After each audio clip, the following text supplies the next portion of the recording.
Hello Seekers, welcome to Puneet's Astrology, your one-stop astro channel. 29th of April is the date when Saturn makes its move in the sign of Aquarius. This will be a short transit. But something else is happening on 30th of April.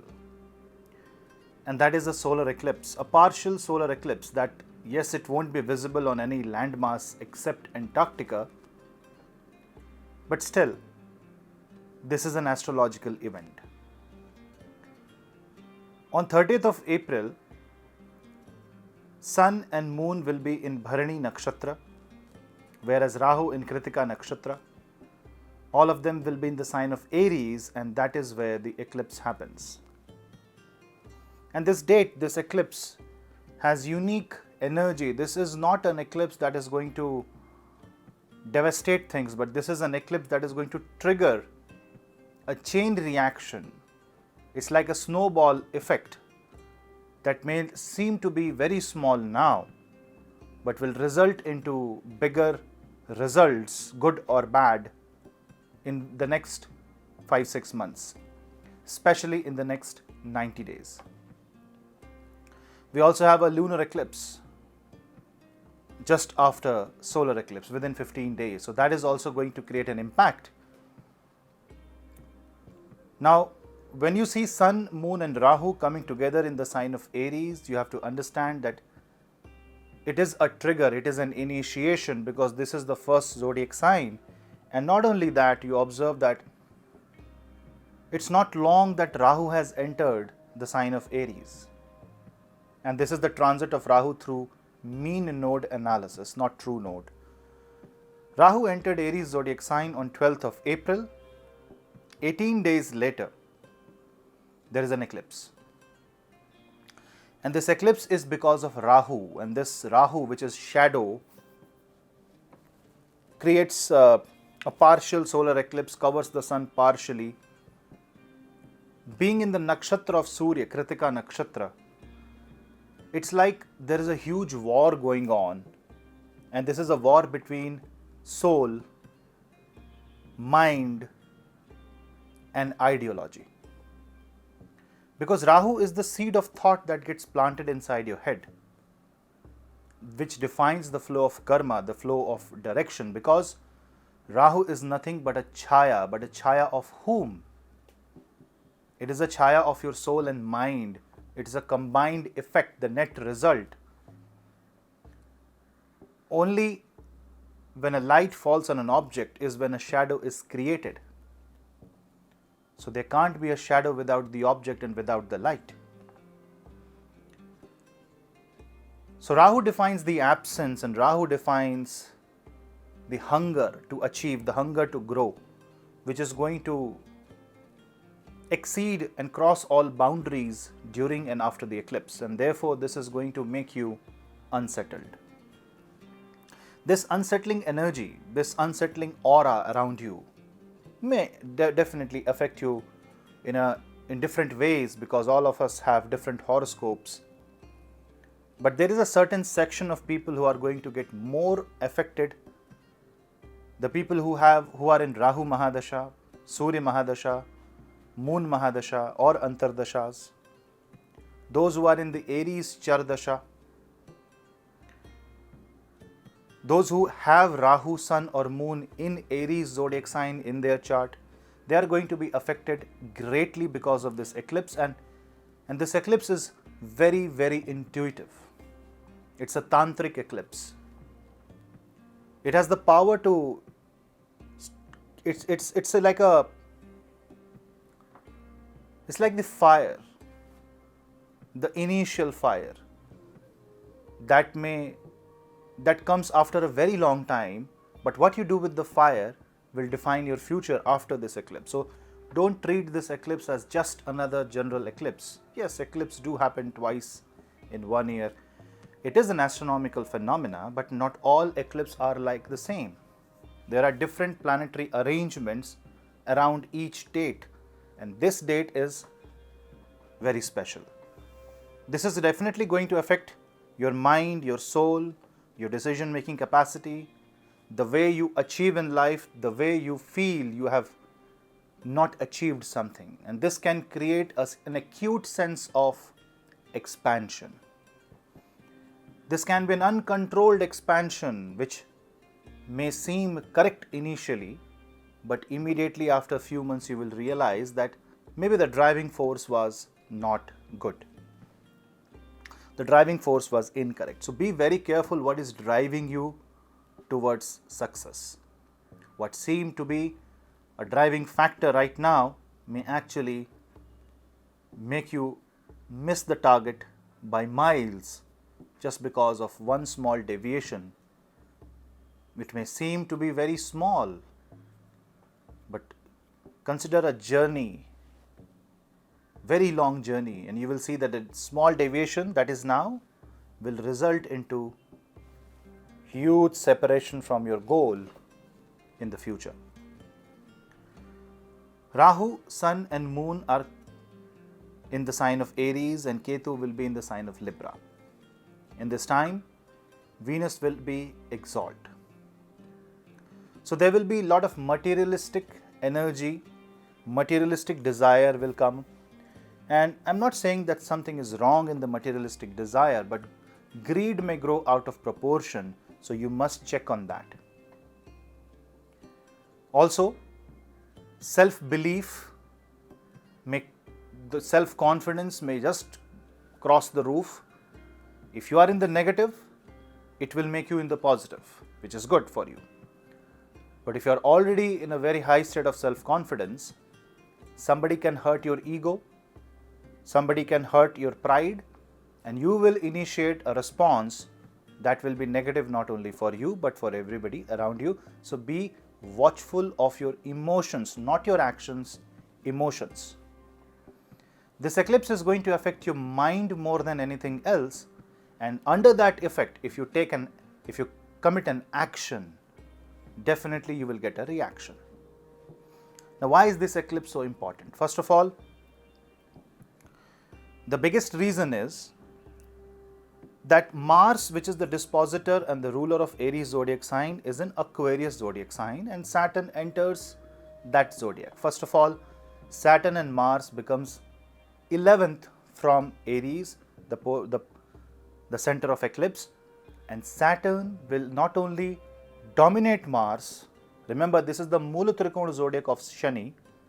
Saturn will be in Dhanishta Nakshatra, the nakshatra of Mars, but Saturn will have a direct third aspect on the Aries zodiac sign, and considering the degree of aspect, this aspect will be at the Gandanta point of Ashwini Nakshatra.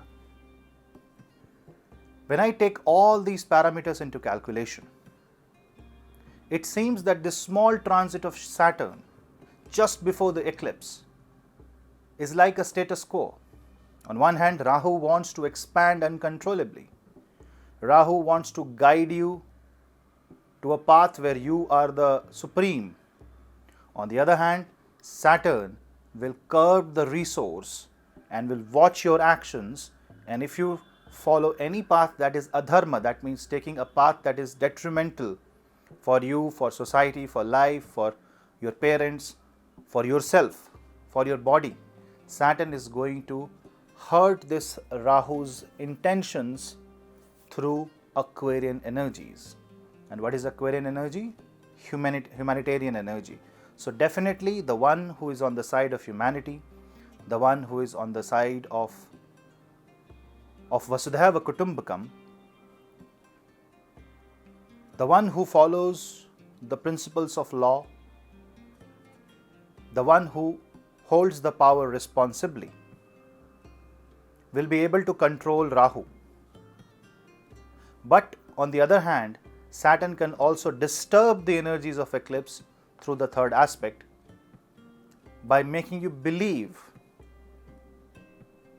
that eclipse is true, the deficit is true.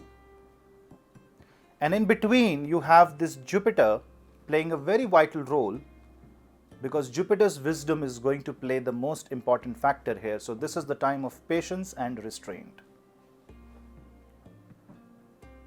If the eclipse has to be happy, I will repeat again. If the eclipse has to be happy, he will be happy from the sign of Cancer, because that's fourth from the position of Aries. That is called Sukha Bhav. So if the negative energy has to be happy, the Cancer must surrender. But there is a Jupiterian aspect on this particular zodiac sign, Karka Rashi, thereby expanding the Cancerian nature. And the more service oriented you are, the more humanitarian you are, the more thoughtful you are, and the more restrained you are, you will see that situation in your life will be much better. But if you go for power struggle, if you go for unnecessary domination, then definitely Saturn's third aspect will crush the intentions then and there. Sun is not under complete control of Rahu. Remember, Aries is the zodiac sign where Sun gets exalt. When Sun is exalt, Rahu is darkness. Doesn't matter how dark a room is, if you light a matchstick, the darkness vanishes temporarily. Darkness is nothing but the absence of light, and Sun and Moon are luminaries. In spite of the eclipse, they hold the power of light. Light a diya, ghee lamp in your home every day. On the day of eclipse, the best remedy is to chant Gayatri mantra. Also chant Gayatri Kavach. But you must chant Saraswati mantra. Because Rahu is Agyan and Brihaspati is Gyan. Rahu's Agyan or Rahu's unique knowledge must be put to good use. Because if it is put to expand, this is an explosive power. This is Kritika's penetration. But Kritika is a hope. It's a ray of hope. And when Rahu is bringing that ray of hope, it only talks about thinking in a direction that is smart, that a way that has never been thought before, a unique and a new way to approach your problems in life. And this eclipse is going to do just that, but you must be smart enough to focus inside, focus on your mind and focus on the problem, but think differently. But if you will try to show the power, but if you will try to dominate, if you have a belief that you can simply expand because you have done it in the past, then and there Saturn's third aspect will stop this to happen. And remember, this will be just a trailer. Next year, on the month of January, Saturn's Aquarius transit will be for next 2.5 years. Now, at that time, Saturn will continue watching the Aries zodiac sign for a considerable amount of time. So, this eclipse is definitely an eclipse that can trigger thoughts and fight between ideologies. It can give you new ideas to get out of the problem. It can give you new ways to solve the situation. But the gain of this eclipse is in the hand of Saturn and Mars, which means your life must be balanced. And if it is not balanced, then this can create a lot of tension and frustration. Especially if you are the one who is a public speaker, if you are an influencer, use the influencing power positively, constructively, and all your actions and emotional response should be on a constructive path rather than a destructive path. That is why I am here to give you a holistic guidance, a kind of a philosophical advice for this eclipse, because this eclipse is not going to create a huge financial loss or it is going to bring a difficult situation in your life. No, but it can make you do so. So before believing into anything, question, read Bhagavad Gita. Do not take decisions especially related to finance and real estate immediately. Always seek the path of light and always always try to get out from the clutches of ignorance and seek the divine knowledge. This is the time when you see, one more thing to add. We always blame Rahu to create the eclipse, we always blame the Rahu to be very negative. But what if this Rahu helps you? What if this Rahu is the reason you will get moksha? What if this Rahu is the reason you get to know the things of the other dimension? Because Rahu is something that is not here. When you are watching this video on a YouTube platform, isn't this a Rahu's channel of communication? Because this is not Jupiterian. You're not reading books. It's not written on a leaf of paper. You are not in an ashram. You are in your comfort of your home, office, car. You're watching on different platforms, mobile, tablet, computer, TV.